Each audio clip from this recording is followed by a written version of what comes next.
অনেক শখ ছিল গরুর বিচি খামো, তাই কোরবানির সময় চাস্তো ভাইরা গরু আনছিল পাশের বাড়ি। তারপরে তাদের থেকে 2টা গরুর বিচি নিছি, আরেকটা গরু থেকে 2টা গরুর বিচি নিছি। তারপর রাইখা দিয়েছিলাম। পরে গরুর বিচিগুলা আজকে খাইলাম। খুব সুন্দর কইরা এটারে ছড়লাম। পরে কাটার জন্য বডি অনেক যত্ন কইরা সুন্দর করে এটি ছড়লাম। পরে একবার সুন্দর কইরা একবারে পারফেক্ট কইরা সুন্দর করে চলতাছি।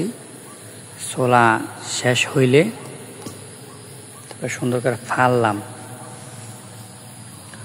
ফাইর একবারে সব তেল তুল চর্বি সব ফালাই দিয়ে একবার সুন্দর করে টুকটা করলাম, মাছের খান্ডির মতন টুকটা করে অনেক সুন্দর করে একবারে পারফেক্ট করে ধুইলাম। পরে গরম পানিতে ধুইয়া উপরে চামড়া তুলে ফেলাম। পরে আদা, রসুন, পেঁয়াজ, হজ, জিরা, লেবু, মশলা সব কিছু দিয়া একবার এভরিথিং দিয়া সব মশলা দিয়ে দিয়ে কষাই মাখলাম। মাখার পরে তেল দিলাম কড়াইত তেল দেওয়ার পরে এটা সুন্দর করে একটা একটা করে ছাড়লাম। সাইরা অনেক সুন্দর করে নিবি আগুন দিয়া পারফেক্ট করে একবারে 100% পারফেক্ট করে ভাজলাম। ভাইজা খুব সুন্দর করে আস্তে আস্তে আস্তে আস্তে ভাজলাম।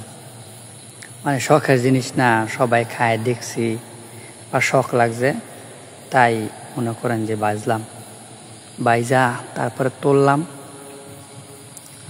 তুইলা লেবু দিয়া মনে করেন যে খাইলাম।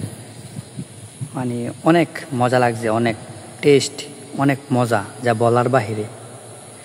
এরকম মজা হইব ভাবতে পারি নাই যে জিনিসটা এত মজা করে এত মজা হয়, বা এত সুন্দর এত সুস্বাদু খাবার এটা, বা এত মজার খাবার।